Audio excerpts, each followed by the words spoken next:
विद्यार्थियों नमस्कार। History by captain doctor Rajendra ji Man Singh ऐतिहासिक अध्ययन की इस श्रृंखला में मैं captain doctor Rajendra, associate professor department of history, government Dungar college Bikaner, आप सभी का हार्दिक स्वागत और अभिनंदन करता हूं। विद्यार्थियों, मेरी आज की कक्षा का संबंध है 1857 के विद्रोह से।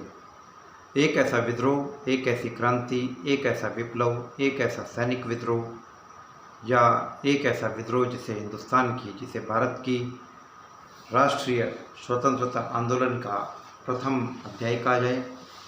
तो इन सब बातों को लेकर इतिहासकारों के बीच में काफ़ी गंभीर चिंतन और मनन हुआ। मैंने उसके बारे में भी आपसे चर्चा की थी और 1857 की क्रांति के कारण के बारे में भी मैंने आपसे चर्चा की थी। आज की कक्षा में विद्यार्थियों, मैं अब आपसे बात करूंगा इस क्रांति के परिणामों के बारे में। इससे पहले मैंने आपको बताया कि यह क्रांति क्यों और किन परिस्थितियों और घटनाओं के चलते हुए असफल हुई। भले ही क्रांति असफल हुई हो, भले ही क्रांति अपने उद्देश्य को पूरी तरीके से न पा सकी हो, लेकिन इसके बावजूद विद्यार्थियों, इस क्रांति के परिणाम अभूतपूर्व थे। इस क्रांति के परिणाम स्थायी थे।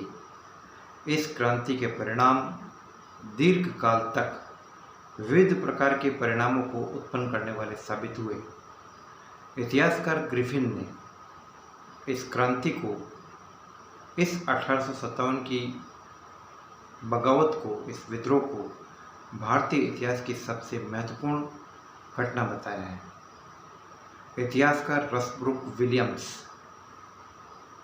उन्होंने लिखा है कि एक खून की नदी ने, एक रक्त की नदी ने उत्तरी भारत की दो जातियों को एक दूसरे से अलग कर दिया और जिसके ऊपर पुल बांधना काफ़ी कठिन काम था।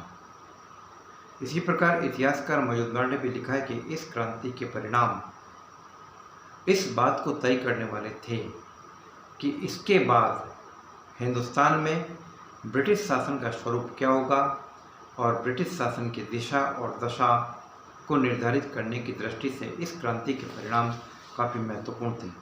तो आइए विद्यार्थियों, मैं आपसे चर्चा करता हूँ इस क्रांति के परिणामों के बारे में।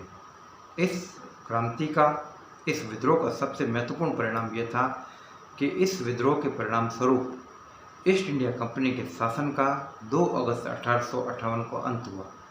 विद्यार्थियों, वो ईस्ट इंडिया कंपनी जो 1600 ईस्वी में ब्रिटिश संसद के द्वारा ईस्ट इंडिया कंपनी को व्यापार करने की अनुमति दी गई और ईस्ट इंडिया कंपनी की स्थापना हुई ब्रिटिश संसद के अधिनियम के द्वारा, और समय समय पर 20-20 वर्षों के चार्टर एक्ट के द्वारा ईस्ट इंडिया कंपनी का नवीनीकरण किया जाता था। इसके वजूद में 20-20 साल की बढ़ोतरी की जाती थी। लेकिन अब 2 अगस्त 1858 को ब्रिटिश संसद ने अधिनियम पारित करके हिंदुस्तान में ईस्ट इंडिया कंपनी के शासन का अंत कर दिया और भारत का शासन ब्रिटिश संसद ने, ब्रिटिश सरकार ने अपने हाथ में ले लिया। अब ईस्ट इंडिया कंपनी की जगह महारानी ब्रिटेन का शासन कायम हुआ और सैद्धांतिक तौर पर भारत की प्रजा को ब्रिटिश साम्राज्य की प्रजा माना गया। ईस्ट इंडिया कंपनी के बोर्ड ऑफ कंट्रोल को ख़त्म कर दिया गया और इसके स्थान पर एक भारत सचिव और उसकी एक 15 सदस्य की एक परिषद बनाई गई। और इसी प्रकार से गवर्नर जनरल के बारे में ये तय किया गया कि ब्रिटिश भारत में वह गवर्नर जनरल के नाम से जाना जाएगा, लेकिन जहाँ तक देसी रियासतों के साथ संबंधों और व्यवहार की बात है तो गवर्नर जनरल को वायसराय के नाम से संबोधित किया जाएगा। तो जब सबसे बड़ा परिणाम था कि ईस्ट इंडिया कंपनी के शासन की समाप्ति हुई और गवर्नर जनरल को वायसराय के नाम से जाना गया। विद्यार्थियों, दूसरा इस क्रांति का सबसे बड़ा परिणाम ये रहा जिसका संबंध था महारानी की घोषणा से। इस विद्रोह के बाद भारतीय नागरिकों में संशय, संदेह और पसोपेश की स्थिति बनी हुई थी।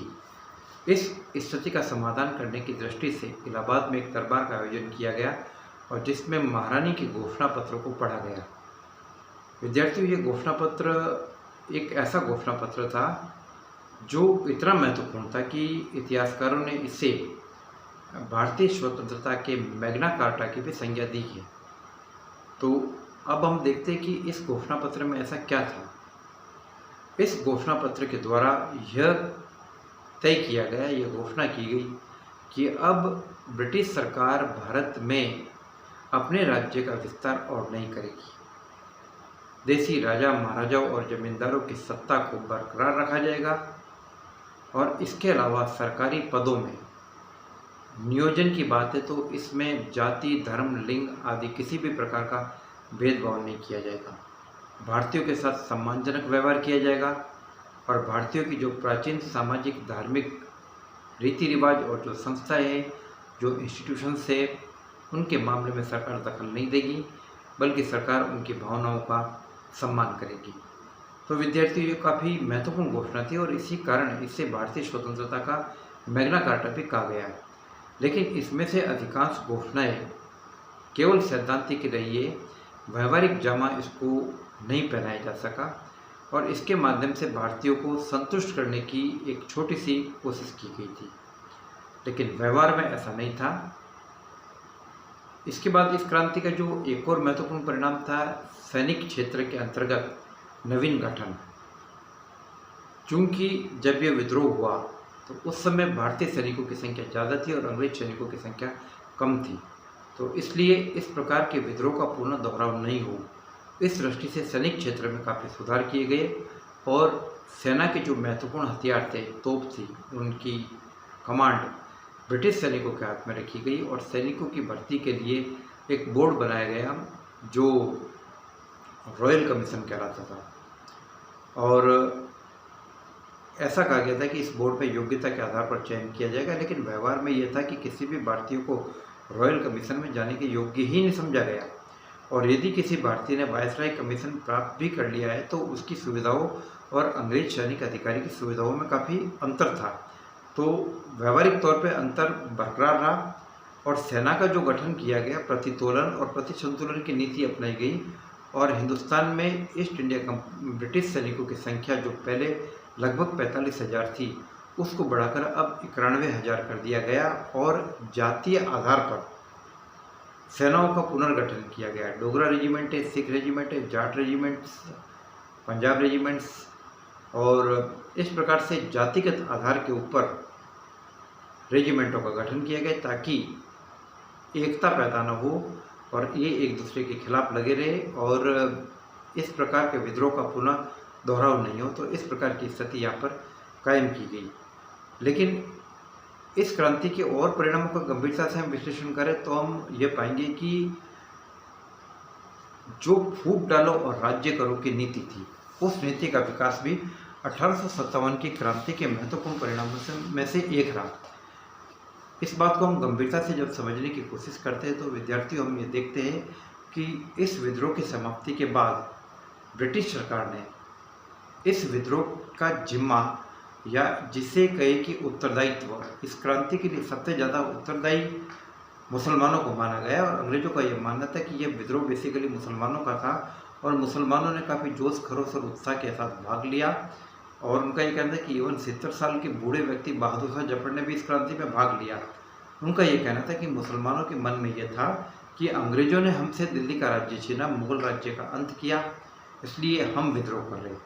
तो इस क्रांति के बाद अंग्रेज़ों ने फूट डालो और राज करो की नीति के प्रारंभिक स्टेज को अंगीकार करते हुए मुसलमानों को पीछे रखने की नीति अपनाई। मुसलमानों को पाश्चात्य शिक्षा से वंचित किया गया, बड़े बड़े पदों से वंचित किया गया और उन्हें पीछा रखने की नीति अपनाई गई और हिंदुओं को इसके मुकाबले आगे बढ़ाया गया और उन्हें वेस्टर्न एजुकेशन दी गई।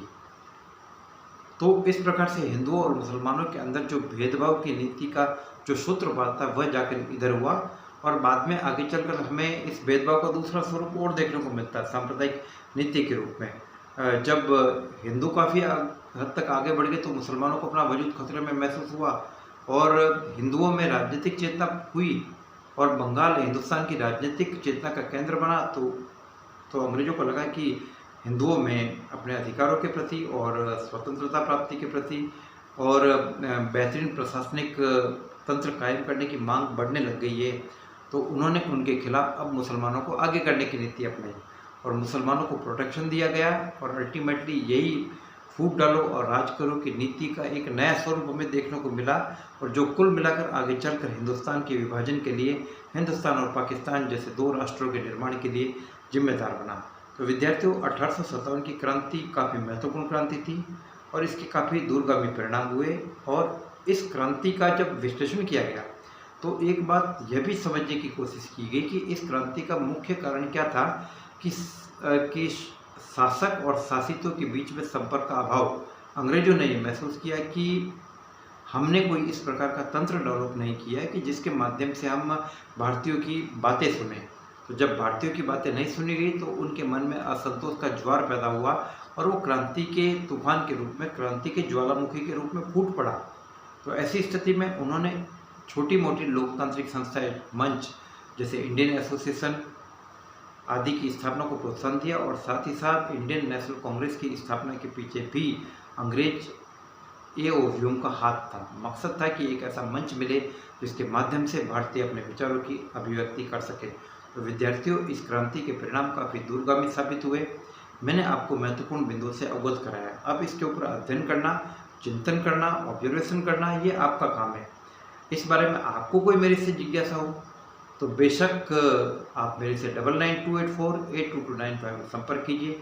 मैं आपको कुछ असाइनमेंट भी देता रहता हूँ, तो मैं ये चाहूँगा कि आप उन असाइनमेंट को हल करके भी मुझे भेजें ताकि मुझे ये पता पड़ सके कि आपकी प्रोग्रेस क्या है। जय भारत, जय हिंद।